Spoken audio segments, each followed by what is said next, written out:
इसका जो करेक्टर है,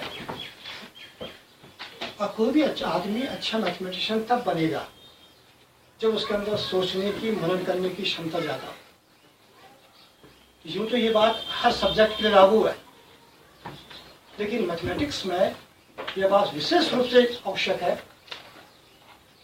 कि सोचने की, मनन करने की क्षमता बढ़नी चाहिए, होनी चाहिए। और यही हमारे एजुकेशन का एम भी है। सवाल करना एक बात है, लेकिन सवाल क्यों कर रहे हैं, इसका कैसा इसका एप्लीकेशन है, ये वाला पार्ट को भी आना जरूरी है।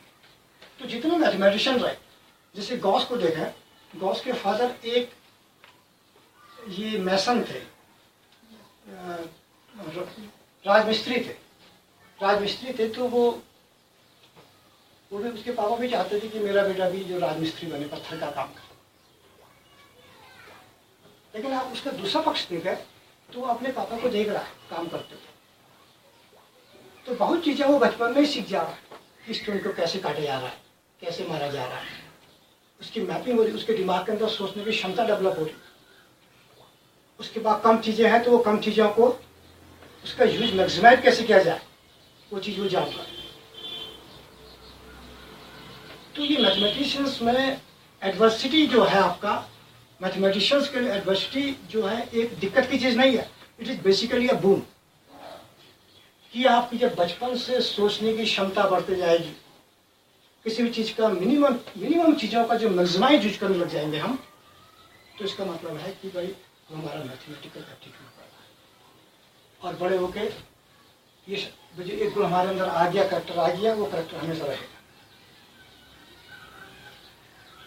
अब इसमें हम थोड़ी बात करते हैं, और इसे पूरे परिप्रेक्ष्य में इसको आप देखेंगे, इतने मैथमेटिशियंस अधिकांश आपको ऐसे ही मिलेंगे जिनकी जो यंगर एज है, जिनकी जो बचपन है, ये गरीबी में बीता, और इस गरीबी ने उनको मजबूत किया, कमजोर नहीं किया।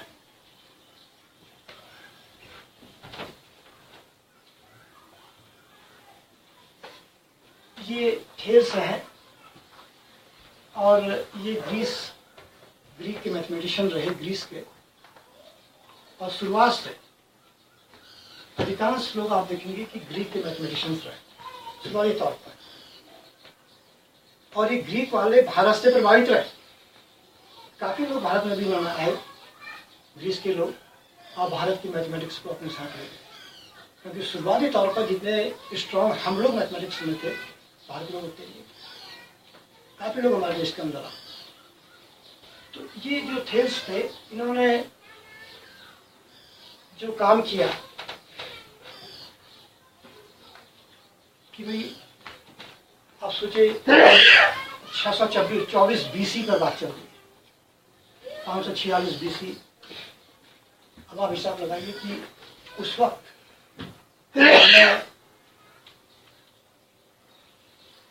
किसी पेड़ की, किसी पिरामिड की ऊंचाई ज्ञात करनी कैसे करें, किसी पेड़ की ऊंचाई ज्ञात करनी है कैसे करें, आज तो हाइट एंड डिस्टेंस से कर लेता है। तो उस वक्त इन्होंने ऑब्जर्वेशन किया। साइंस का जो मूल है ऑब्जर्वेशन, हम किसी चीज को कितने क्लोजली ऑब्जर्व करते हैं, कितना क्लोजली किसी चीज को ऑब्जर्व करता है। तो इनका ऑब्जर्वेशन देखा कि दिन में एक समय ऐसा होता है कि हमारी जो परछाई है और हमारी लंबाई आपस में बराबर,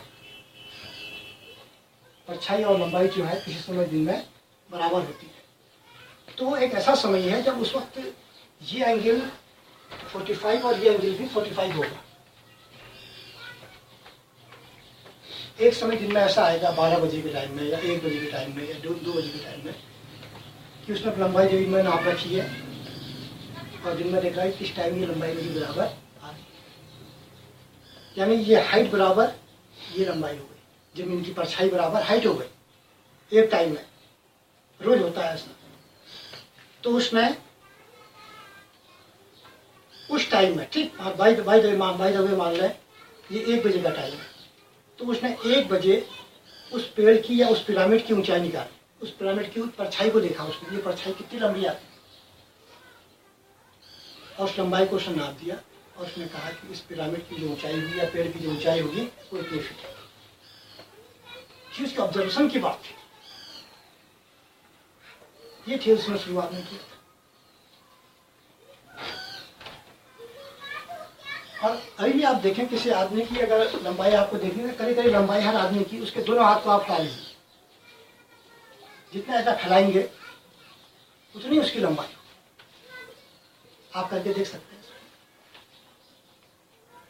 एक रस्सी से पहले आप ऐसे नापिए और उसके बाद उसको ऐसे खड़ा करिए, तो जितनी आपकी लंबाई होगी, हाथों के बीच की डिस्टेंस जो होगी, वही आपकी लंबाई भी। खैर, इसने ये काम किया था। दूसरा जो काम इनका, जो मेन काम जो था,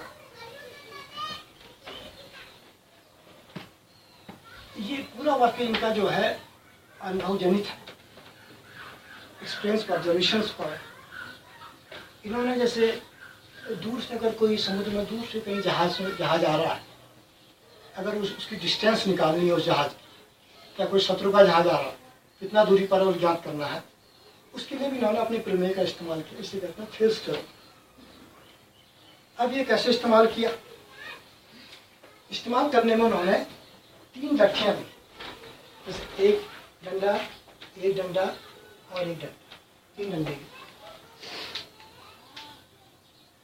उस वक्त उन्होंने कहा कि भाई एक टावर बना लिया, ऐसे मान लीजिए ये 12 मीटर ऊंचा टावर है, कुछ समय के लिए मान लीजिए टावर है, और यहाँ से वो देखते हैं कि वो जहाज कहाँ पर आ रहा है। और एक लट्ठी उन्होंने ये ली, एक लट्ठी उन्होंने ये ली है। उसके बाद यहाँ पर खड़े होकर या यहाँ पर का आँख लगा के उन्होंने उस टावर को, उस बॉल को सपोज करें जो हमारी यहाँ पर कोई जहाज आ रहा है उसको देखा इस एंगल पर। मान लीजिए ये डंडा लगाया उसने ऐसे, और ये डंडे की सीध में वो जहाज दिख रहा है, जैसे बच्चे भी करते हैं ना, यहाँ पर छेद करके दूर को देखते हैं ऐसे, ऐसा ही करीब करीब उन्होंने किया। ये डंडा लगा दिया और इसके बीच में उसने एक डंडा यहाँ पर लगा दिया। ये डंडा लंबा है, ये लंबा है, एक डंडा इसको ऐसे बीच में लगा दिया।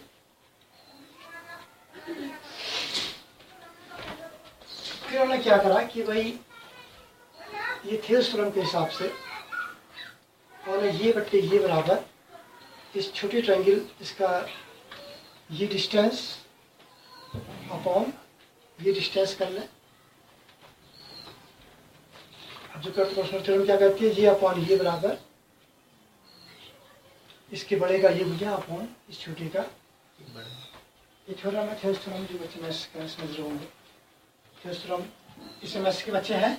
हाँ, तो ये प्रोपोर्शनलिटी थ्योरम है कि अगर 2 ट्रायंगल सिमिलर है, 2 ट्रायंगल अगर सिमिलर है, 2 चीजें हैं, एक तो सिमिलरिटी है और एक कॉन्ग्रुएंसी है। 2 चीजें, एक तो सिमिलरिटी है और एक कॉन्ग्रुएंसी है। सिमिलरिटी में क्या है कि 2 चीजें एक सी दिखती है। जैसे हम कहते हैं एक बच्चा अपनी माँ की तरह दिखता है, यानी उसकी जो नाक है उसकी माँ की तरह नाक है, उसकी आँखें अपनी माँ की तरह या पिता की तरह, ये सिमिलरिटी है। और जब कॉन्ग्रुएंसी करते हैं तो दोनों चीजें करीब करीब बराबर होती है। तो इसका इस्तेमाल करके उन्होंने वो डिस्टेंस को निकालते थे। इसके अलावा ये थ्योरम भी आपने देखा, ये सेमी सर्किल पर जो एंगल बनता है 90 डिग्री का है, ये भी थेल्स का दिया हुआ थ्योरम है। और इसका इस्तेमाल आप कहाँ पर करते हैं? ग्राउंड में। अगर ग्राउंड में अगर आपको चाहिए कोई राइट एंगल का बनाना है आपने ऐसे, तो आपने एक सर्किल खींच दिया ऐसे। सर्किल कैसे खींचेंगे?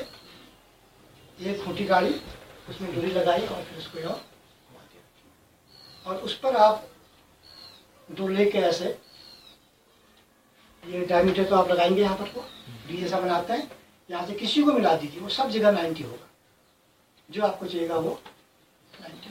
तो इस टाइप से इसका प्रैक्टिकल यूज लोग करते थे।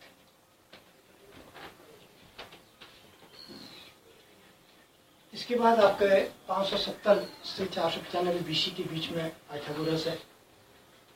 आप जानते हैं कि पाइथागोरस से पहले हमारे देश के अंदर पाइथागोरस प्रमेय खुदी जा चुकी थी बुधान में, वो करीब 800 बीसी में थे। तो ये पाइथागोरस में हिंदुस्तान आए कहते हैं, ये भारत के गंतव्य से प्रभावित थे, हिंदुस्तान आए, और हो सकता है इनकी नजर में थ्योरम आई हो, तो बाद में उन्होंने अपने इस थ्योरम को दिया था कि पाइथागोरस की, इसको कहते हैं पाइथागोरस की थ्योरम। इसमें जो समकोण त्रिभुज है अगर 90 डिग्री का एंगल जो है तो इसका स्क्वायर और इसका स्क्वायर प्लस इसका स्क्वायर होता है। अब इसको दूसरी बात इसकी यह है कि अगर आपको कोई ये एक पेन है सपोज कर है, इस पर अगर मैं एक स्क्वायर बनाऊं, इसके स्क्वायर को अगर मुझे 2 स्क्वायर के बराबर करना है, 2 भागों में बांटना है, तो इसका सिंपल तरीका क्या है कि मैं इसको यूँ करूँ, इसको स्लांट कर लूँ और इस पर एक नीचे को वर्टिकल लाइन और एक ऐसी लाइन, तो आप देखेंगे कि इस पर स्क्वायर, इस लाइन पर जो स्क्वायर बनेगा और इस लाइन पर जो स्क्वायर बनेगा उनका सम जो होगा इसके बराबर। तो ऐसे इसका ये प्रैक्टिकल यूज।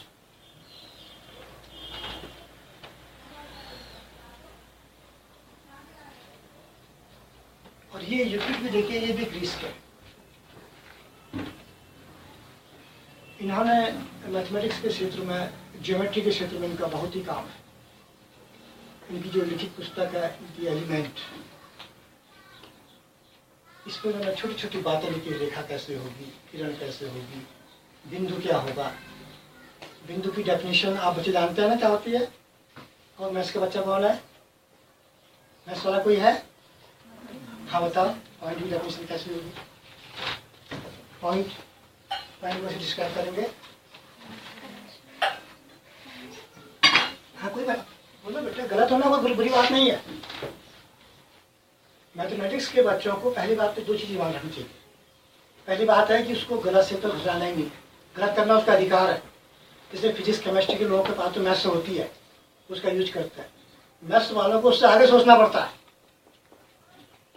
समझो ना। तो गलत करना तो आपका अधिकार है, मैथ्स वालों का। गलत वही करेगा जो काम करेगा। हाँ बोलो। जिस एक बिंदु वो होता है जिसमें जिसके भागों की दूरी शून्य होती है, उसके भागों की दूरी शून्य होती है। और कोई बच्चा? एक वही बिंदु होता है जिसके मतलब उसका भाग एक वही है। ठीक है, चलो। और कोई? अब बोलो। 2 रेखाओं के इंटरसेक्शन से बिंदु, लाइन के इंटरसेक्शन, जहाँ पर 2 लाइनें हैं वहाँ पर 2 लाइन, जैसे 2 लाइन होगी तो उसमें जो पहले कौन आएगा? बिंदु आएगा, रेखा आएगी? हाँ बेटे बोलो। यस, हर लाइन एक बिंदु से शुरू होती है। हाँ पहले तो लाइन बिंदु आएगा, पहले पॉइंट आएगा। Assembly of points is line ना। और बताइए जब उसको श्रिंक करेंगे, है? जैसे collection of points is known as हाँ, वो line हो गया। सर्किल होता है ना, हाँ तो उसको जब श्रिंक करेंगे तो जो बनेगा, जो लास्ट में आएगा, रेडियस टेंड्स टू 0। हाँ जब उसकी रेडियस 0। पहले तो आप वैसा हाँ कहिए अपनी बात Definitely बोलिए। The shape which don't have any dimension. हाँ, The shape which don't have any dimension is a point. Having no dimension, क्या कहा? The shape which don't have any dimension is हाँ, point. ये बिल्कुल सही बात। आपकी बातें भी सही है, क्योंकि एक उत्तर नहीं है, लेकिन आपका उत्तर बाद के लोगों का उत्तर है। हम पीछे से आगे को आ रहे हैं। ओरिजिनल उत्तर आपका यहीं से स्टार्ट है। हमें शुरुआत में पॉइंट आए, है ना। पॉइंट के बाद रेखा आई।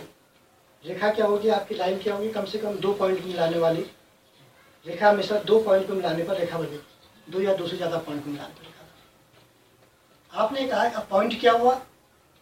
हैविंग नो डायमेंशन का, ऐसा जिसकी लंबाई चौड़ाई ऊंचाई नहीं के बराबर, है ना। Point is a geometrical structure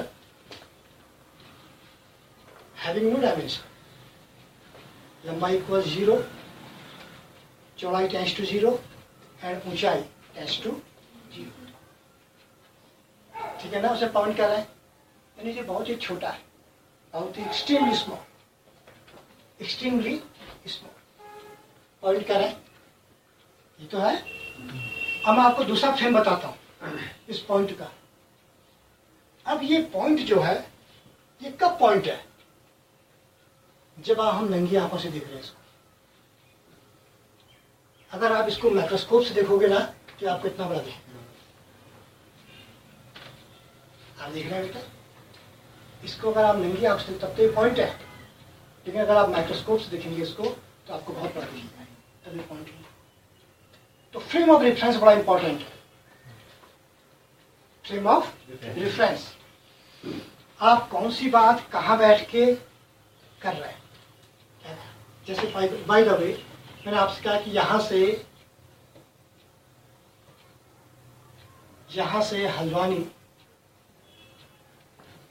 एक बात मैं कह रहा हूँ कि हल्द्वानी जो है 90 या 98 किलोमीटर है, और दूसरा आदमी कह रहा है, दीपक जी कह रहे हैं कि ये 98 नहीं है, हल्द्वानी तो जो है 50 किलोमीटर है। ठीक है,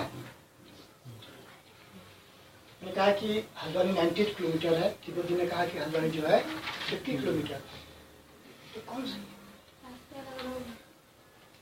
रास्ते अलग अलग, फ्रेम ऑफ रेफरेंस। फिर आप देखेंगे, आपको दूसरा क्वेश्चन आपका ये उठेगा कि आपने बात तो कह दी कि ये दीपक जी बैठे कहाँ, पहले ये बताइए आप कहेंगे।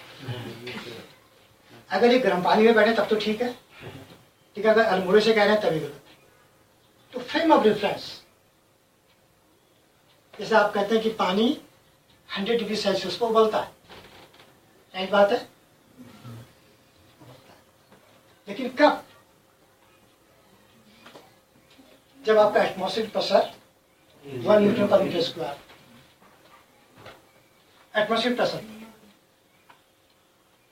एटमॉस्फेरिक प्रेशर पर पानी इतना उबलता है। ठीक है, अगर एटमॉस्फेरिक प्रेशर को आप खत्म कर दोगे तो पानी वैसे ही उबल जाएगा। पानी को ऐसे रखोगे वैसे ही वो भाप बन जाएगा, या उसके पार्टिकल अलग अलग हो जाए। तो उबले पानी को गर्म होना कोई जरूरी नहीं है, वो ठंडा भी हो सकता है।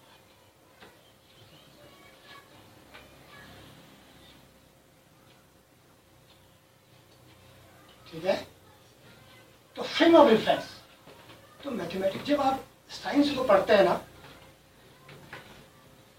तो जो ये फ्रेम ऑफ रेफरेंस को हमेशा दिमाग में रखना चाहिए। अब मैंने आपसे कहा कि यहां से दिल्ली 400 किलोमीटर, मैं एयर से जा रहा हूं। दो बातें आप जनरली बात करते हैं साइंस में, एक तो डिस्प्लेसमेंट की बात करते हैं और एक डिस्टेंस की बात। डिस्टेंस तो कितनी भी हो सकती है, डिस्प्लेसमेंट अगर आप जहाज से जाएंगे तो 400 किलोमीटर, राइट बात है, सीधे जाएंगे, एक डायरेक्शन में जाएंगे, डिस्प्लेसमेंट 400 किलोमीटर। लेकिन फिर आप देखेंगे, फिर मैं आपसे दूसरी बात कह रहा हूं कि जिसको आप 400 किलोमीटर कह रहे हैं, बेसिकली वो ऐसा है नहीं, क्योंकि अर्थ तो ऐसी है, यहां पर दिल्ली है, यहां पर अल्मोड़ा है, ये कर्व्ड है, ये कैसा है, कर्व्ड है। तो जिसको मैं डिस्प्लेसमेंट कहता हूं, displacement direct distance, shortest and direct distance displacement, ये ऐसा नहीं है, ये कर्व्ड है, तो हमको यहां से यहां जाना है। तो जो यूक्लिडियन ज्योमेट्री यूक्लिड ने जो दी है, जिसमें हम लंबाई बटे चौड़ाई, लंबाई अपॉन कहते हैं height upon base tan theta जो कहते हैं, तो ये ज्योमेट्री और वो ज्योमेट्री, ये जिस ज्योमेट्री को आकाश में जब आप गति करेंगे तो आपकी जो ज्योमेट्री होगी वो यूक्लिडियन ज्योमेट्री नहीं होगी, वो स्फेरिकल ज्योमेट्री, वो डिफरेंट होगी। नहीं तो जब आप बच्चे शिफ्ट होते हैं बीएससी में, उस वक्त उनका कंफ्यूजन हो जाता है बहुत ज्यादा, उनको समझ बात नहीं आती कि भाई ये डिस्टेंस तो 400 किलोमीटर, फिर ये कोई हिसाब लगाते हैं, वो tan थीटा sin थीटा गड़बड़ हो जाता है, क्योंकि बेसिकली आप शिफ्ट हो गए यूक्लिडियन ज्योमेट्री से स्फेरिकल ज्योमेट्री में शिफ्ट हो गए। तो जब आप फ्रेम ऑफ रेफरेंस को दिमाग में रखेंगे तब ये बात क्लियर, ये तो क्लियर नहीं हो, और इसलिए पूरे साइंस जो होता है डाउटफुल हो जाता है और फिर मुश्किल लगता है। इसलिए बच्चे कहते हैं कि साइंस पढ़ने में या मैथमेटिक्स पढ़ने में मजा नहीं आता। तो मैथमेटिशियंस का काम यह है कि टेक अ पॉज, आप एक लाइन पढ़िए, देन टेक अ पॉज, रुकिए उसको, understand it, what is saying and what is is context, किस संदर्भ में बातें कर रहा है, और अपना विचार कीजिए। Once you start to imagine the things, विचार करना चीज़ों को उसके राइट प्रोस्पेक्टस में, फर्स्ट राइट प्रोस्पेक्टस में अगर आप उसको विचार करेंगे चीज़ क्या ज़रूरी है, फिर आपको लगेगा कि mathematics is very wonderful subject. लेकिन आप उसे पढ़ेंगे, याद करेंगे, then it is very tough. Otherwise it is the simplest. इसको पैराडॉक्स, इसको कह सकते हैं कि भाई ये ऑक्सीमोरोन है। ऑक्सीमोरोन जिसे कहते हैं, it is the easiest subject and it is the toughest subject. The way you proceed it determines whether it will be a simple subject or it will become a complicated subject. तो इन्होंने Euclid ने भी element लिखी थी। ये शुरुआत में बहुत भारी काम था। इसने कुछ एक्सिम्स माने कि भाई इसको पॉइंट कहेंगे, इसको रेखा कहेंगे, ये कुछ माना। उन मानने के आधार पर फिर हम आगे बढ़े। इसके बाद एक नेक्स्ट मैथमेटिशियन है आर्किमिडीज। आर्किमिडीज को मैथमेटिक्स में बेसिकली इंजीनियर भी ये हुए, साइंटिस्ट भी हुए, फिजिक्स और साइंस में ये आर्किमिडीज सिद्धांत आप जानते हैं। इसके अलावा इनका जो कैलकुलस है, लोग कहते हैं कैलकुलस का भी इन्होंने काफ़ी आइडिया लगा दिया था, और ज्योमेट्री में भी बहुत गजब के थे। इवन ये जो शत्रुसेना दूर से आती थी तो पहले से पाल की नौकाएं होती, तो अपने लेंस को उन्होंने फिट किया था ये बाउंड्री में, कोस्टल एरिया में। तो लेंस को फिट किया था, तो वो वहाँ से जब वो जहाज दिखता था तो उसके सूरज की रोशनी फोकस करते थे उसके पाल को, और उसके पाल को जलाते थे। ऐसा कहते हैं इनके बारे में। तो जब ये शत्रुसेना ने ये प्यूनिक वार में, जब शत्रुसेना ने इनको वहाँ आ गई थी, तो इनको उनका पहला काम यही था कि भाई पहले इसको खत्म करो। किसी देश को खत्म करना है तो किसको खत्म करना है? ब्रेन। बाकी लोग का क्या करना है? बाकी लोग तो इमिटेटर होते हैं, बाकी लोग से असर नहीं पड़ता। तो कहीं पर इसको हम खत्म करते हैं तो पहले उसके ब्रेन को खत्म करते हैं। बाकी आदमी तो अपने काम में लगे रहते हैं, उनका कोई खास मतलब नहीं है इस चीज से। तो उन्होंने सबसे पहला काम ये किया कि इसको फिनिश किया। तो उसका जो सेनापति था मार्शिलस, वो इसके पास गया और उसने कहा कि भाई आपको जो राजा है वो बुला रहे। अब साईमानी तो होते ही है। अब जो लोग इतने बड़े काम करते हैं, जो अपने जीवन को हमेशा दाव में लगा कर रखते हैं, उनको डराना इतना सरल थोड़ी किया। उसने कहा नहीं, मैं तो अपने सर्किल को बनाने में व्यस्त हूँ, अभी मैं नहीं आ सकता। सर्किल का काम कर रहे थे, I am busy with my circle. तो उसने फिर इसको मार दिया।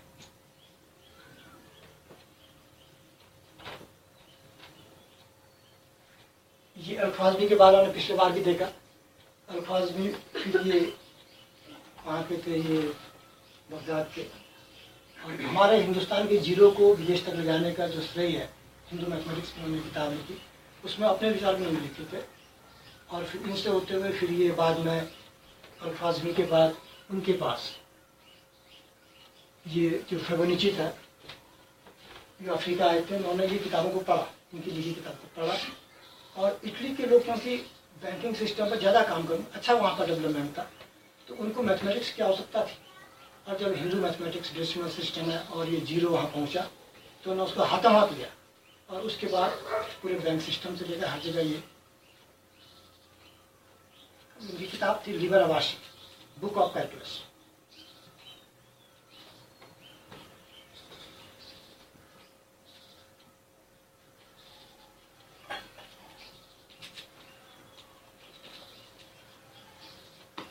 ये जॉन नेपियर है। जॉन नेपियर का ऐसा रहा, ये मैथमेटिक्स में इतना इनका टेस्ट नहीं था, ज़्यादा काम नहीं करते थे, काम ज़्यादा नहीं करते थे, लेकिन दिमाग पे बहुत तेज थे। तो बाद में फिर उन्होंने लॉ की खोज की, उन्होंने खोज की और अपना स्टेट चलाते थे। एक बढ़िया सा उन्होंने महल सा बनाया था, वहाँ पर अपना स्टेट चलाते थे, बिजनेस करते थे। और कुछ समय मैथमेटिक्स को भी देते थे, उन्होंने लॉ की खोज की। लेकिन उस वक्त में log 1 = 0 नहीं था। log 1 = 0 इनके उसमें log 1 इक्वल 0 नहीं था, बेस 10 पर था इनका। तो बाद में उस जमाने के जो मैथमेटिशियंस के ब्रिक्स वगैरह, उन्होंने जब साथ बैठे तो उन्होंने कहा कि भाई इस log 1 को आप 0 कर दीजिए। log 1 जो है बेस 10 पर 0 है। तो फिर बाद में ये उन्होंने एक्सेप्ट किया उसको, और फिर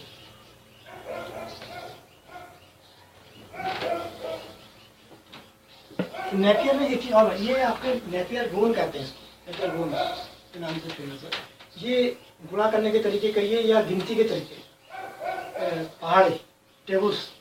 अगर सपोज करें आपको 123 की टेबल चाहिए, इसने क्या किया, देखो 1 है, 1 2 3, 1 का पहाड़ है, 1 2 3 3 4, ठीक है, 1 का पहाड़, ये 2 का पहाड़, 2 2 4 2 3 6 2 8। इसने लिखने का तरीका क्या, 1 है तो फिर इसको 0 0 बाय ऐसे ऐसे करके 0/2 लिख दिया, समझ लीजिए आप इसको। 3 4 है तो 0 4, जैसे 2 का 12 है तो 1 2 1 6, ऐसे इसने 9 की टेबल भी ऐसा कर दी, लास्ट में 0 की टेबल। अब मान लीजिए अब इसको आपको कोई मल्टीप्लाई करना है, है सपोज करें आपको 123 को 4 से मल्टीप्लाई करना है, ठीक है।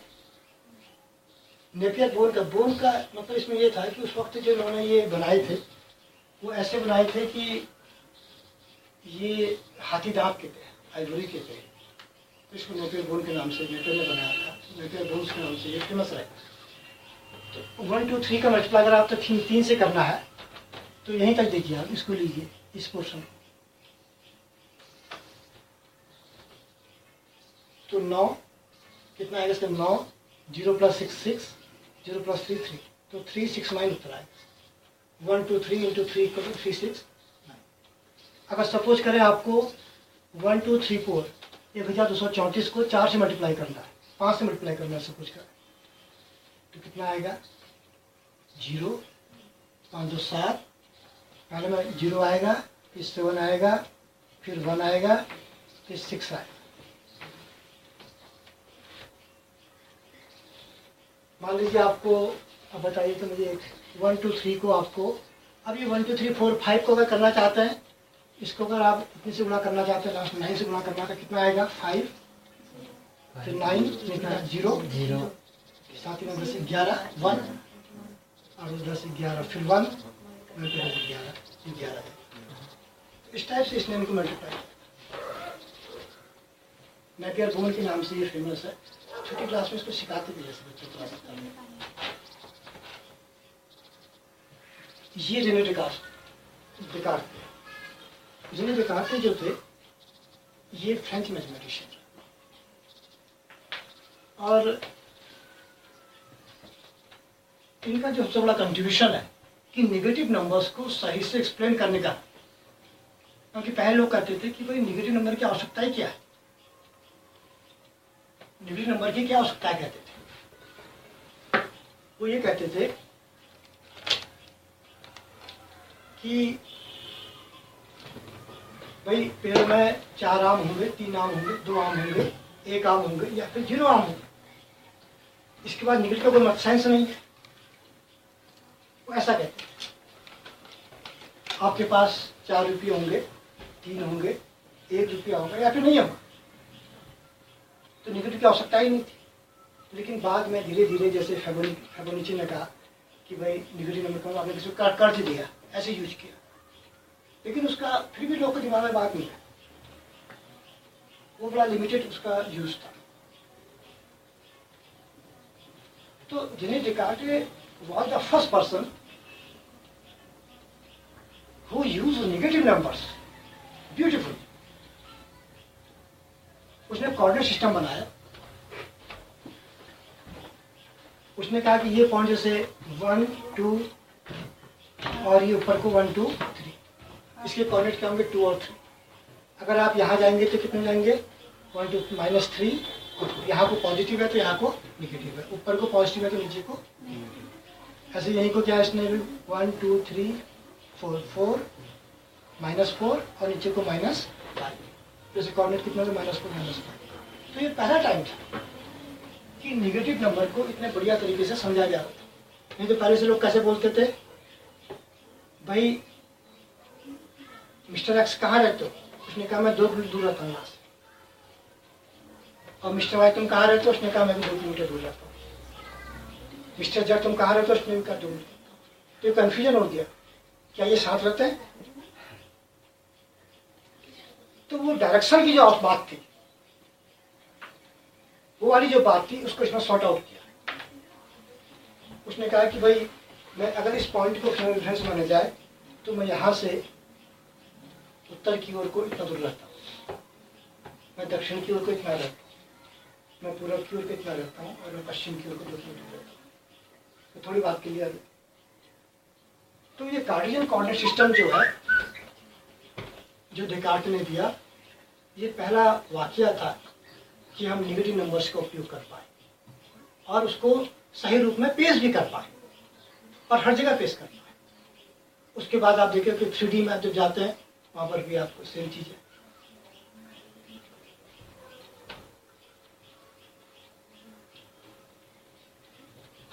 ये एक मैथमेटिशियन है ब्लेज पास्कल, ये भी फ्रेंच मैथमेटिशियन, और इनका जो इनके फादर जो थे टैक्स कलेक्टर थे, तो वो टैक्स कलेक्ट करते तो दिन भर उसको जोड़ना घटाना लगा रहता था। इतने को जोड़ो, इतना टैक्स हुआ, फिर इतना घटाओ, लगा रहता था। तो पापा को देखता था जी ये मेरे पापा तो दिन भर काम करता है और रात को काफ़ी लंबा काम करता है। माँ इनकी फैमिली मर गई थी 3 साल में जब थे, तो फादर ने इनको आगे बढ़ाया। अब आप देखिए ये बच्चा अपने पेरेंट्स को देख रहा है, तो उनके कष्ट को महसूस कर रहा है,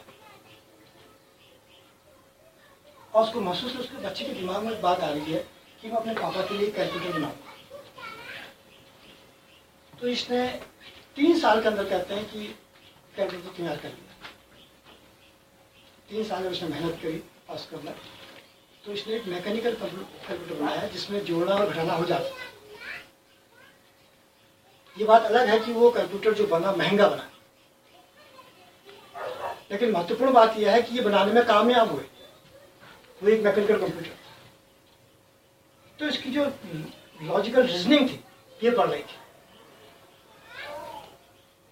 अब बाद में आप जानते हैं कि पास्कल ट्रायंगल, जो बच्चे इंटरमीडिएट में उनकी मैथमेटिक्स तो होगी, वो जानते हैं कि भाई आपको x + y का स्क्वायर करना है, क्यूब करना है, 4 करना है, अब तो सो ऑन करना है। तो आप कैसे इसका इस्तेमाल पास्कल ट्रायंगल का आप करते हैं। इसके अलावा भाई जो आपके हाइड्रोलिक पंप जो होता है, आप देखते हैं गाड़ी को आप उठा लेते हैं, छोटा सा नीचे जैक लगाते हैं, गाड़ी को उठाते हैं। तो हाइड्रोलिक सिस्टम का काम, ये जो आपके दाब है, दाब कैसे काम करता है, इन सब पे इन्होंने काम किया। और इनका ये कैलकुलेटर ये पास्कल ट्रायंगल आपका था, और ये इनका कैलकुलेटर था। ये बहुत महंगा था, लेकिन इस बच्चे ने अपने पापा के लिए कैलकुलेटर बनाया था।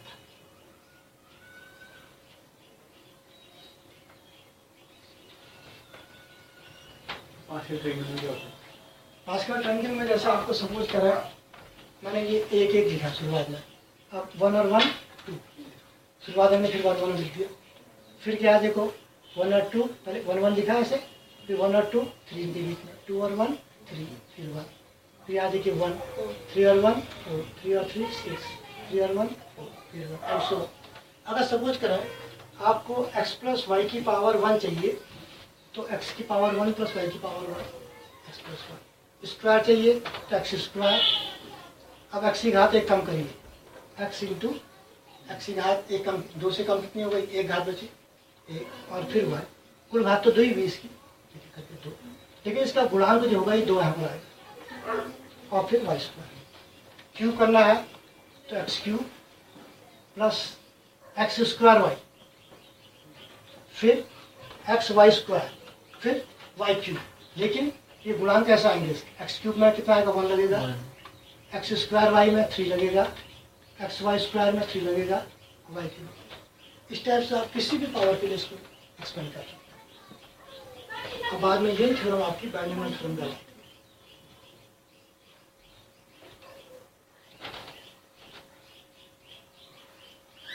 ये न्यूटन है। न्यूटन ये ब्रिटेन के रहे।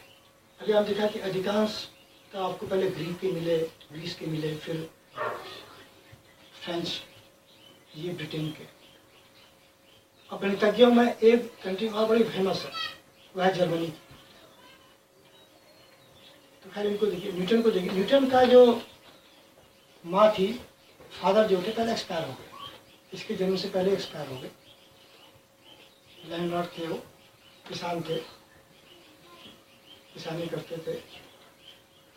और इनकी जो मदर थी, हन्ना अयस्का, इनकी मदर थी। इसकी माँ ने दूसरी शादी कर दी। अपने बच्चे को, न्यूटन को, अपने नानी के पास छोड़ के दूसरी शादी करी। वहाँ पर कोई ब्रिटिश पार्लियामेंट में कोई पार्लियामेंटेरियन था, उसे शादी कर दी। तो फिर इसमें ये रहा कि भाई ये न्यूटन को अपने नानी के साथ रहा 12 साल तक का।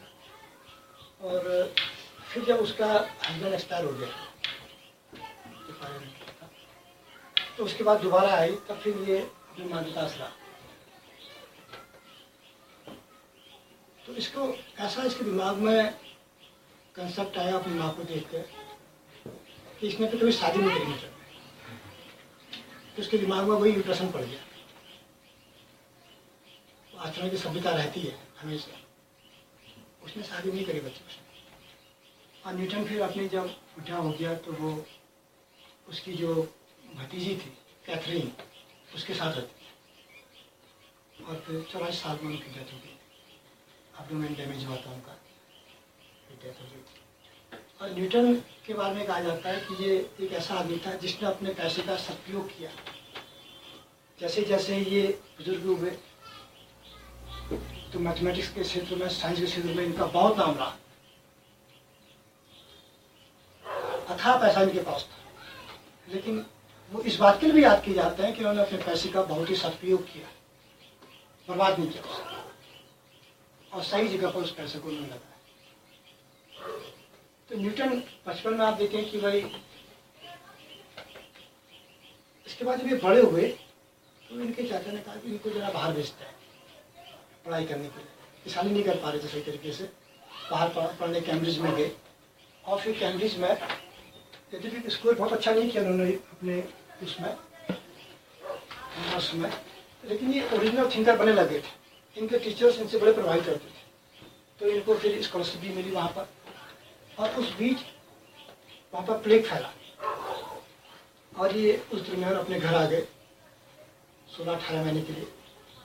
और फिर घर में रह के उस वक्त इन्होंने जो न्यूटन के ग्रेविटेशनल लॉ ऑफ न्यूटन है या अन्य चीज़ें जो डिफरेंशियल कैलकुलस है,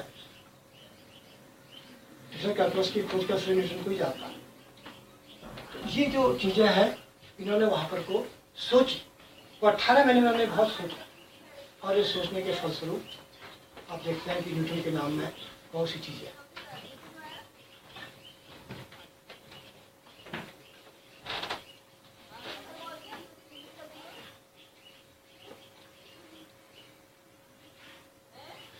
फिजिक्स में इनका बहुत काम है, ऑप्टिक्स में तो इनका पूरा काम है, मैथमेटिक्स में फाइनाइट डिफरेंसेस है। और बाइनोमियल थ्योरम जो आप करते हैं, binomial theorem for any exponent, आप किसी भी घात के लिए उसको खोज सकते हैं, चाहे वो फ्रैक्शन हो चाहे कोई, वो काम भी नहीं करता है। इनफाइनाइट सीरीज में भी इनका काम है। और अनेक सम्मान इनको मिले, और रोस्टर के सदस्य रहे। और मैथमेटिक्स को, इस मैथमेटिक्स का अभी भी यूज करते हैं, या फिजिक्स का जो यूज करते हैं, न्यूटनियन फिजिक्स जिसे आप कह रहे हैं, जिन हमारे बच्चे जो पढ़ रहे हैं अभी भी BSc तक का, वो न्यूटन की फिजिक्स से हम गवर्न हैं। और जब अंतरिक्ष की फिजिक्स पढ़ते हैं तो डिफरेंट हो जाती है, लेकिन ज़मीन की फिजिक्स को आप सेम फ्रेम ऑफ रेफरेंस में बैठ के पढ़ रहे हैं तो ये न्यूटन की फिजिक्स का इस्तेमाल। अगर हम अपने आप को यहाँ पर बैठे लोग अगर हम अपने को अंतरिक्ष से देखें तो स्थिति डिफरेंट हो जाएगी। अभी हम तो बैठे हैं, लेकिन हमारी जो स्पीड है इस वक्त वो 30 मीटर पर सेकेंड है। 30 किलोमीटर पर सेकेंड, इतना किलोमीटर हम 1 सेकेंड में जा रहे हैं, क्योंकि वो पृथ्वी की स्पीड है। स्पीड को हम कैलकुलेट कर सकते हैं। तो 1 सेकेंड में हम इतना जा रहे हैं, लेकिन हमको लग रहा है कि हम आपस में बैठे, जैसे गाड़ी का। और मैथमेटिशियंस का पहला काम क्या है? डाउट करना। मैथमेटिशियन ये नहीं है कि आप अच्छे हो, ऐसा नहीं। आप गंदे भी हो सकते हैं ना। आपको अगर आप अच्छे हैं तो आपको you have to prove it है, और आप अच्छे हमेशा नहीं हो सकते। मैथमेटिक्स स्टडी कैसे की जाती है? इंटरवल में। आप हमेशा अच्छे नहीं हो सकते। फॉर एग्जाम्पल, आप जब घर में होते हैं आप अलग टाइप के होते हैं, स्कूल में होते हैं आप सर्टिफिकेट में होते हैं अलग टाइप के होते हैं, क्लास में होते हैं अलग टाइप के होते हैं, और कहीं विदेश में जा रहे होते हैं तो आपका जो अलग होता है। हर जगह का अलग अलग है। आप एक इंटरवल में, इसलिए हम बात करते हैं कि भाई मिस्टर एक्स अच्छा है जब वो अपने घर में होता है। मिस्टर एक्स अच्छा है जब वो क्लास में होता है ना। तो अच्छा का कोई सेंस नहीं है। वो किसी इंटरवल में, किसी टाइम पीरियड के बाउंडेड इंटरवल के अंदर वो अच्छा है या वो बुरा है। तो कोई आदमी परमानेंट अच्छा नहीं है, कोई परमानेंट बुरा नहीं है, subject to the condition in which interval we are talking about it. ये बात ये हिल्बर्ट ने कहा कि भाई कैंटर ने जो काम किया ये अद्भुत काम था। और जब इसने ये कहा, ये अपने जमाने के बहुत ही लब्ध प्रतिष्ठित मैथमेटिशियन रहे जर्मन के, और बहुत काम इनका है। यूक्लिडियन ज्योमेट्री के जो दोष थे उसको दूर करने का श्रेय भी इनको पाया जाता है, हिल्बर्ट के पास जाता है। और आइंस्टीन के साथी थे। आइंस्टीन की जो मैथमेटिक्स की प्रॉब्लम सारी डिस्कस करते थे। तो फिर ये जब इन्होंने कहा तब लोगों ने माना कि भाई कैंटर जो कहता था वो सही था, नहीं तो उससे पहले नहीं मानते थे। इनका एक बच्चा था। ये सब एग्जाम्स है, हिल्बर्ट एग्जाम्स जो है, ये लाइन क्या है, पॉइंट क्या है, रे क्या होगी, सब पर ये है।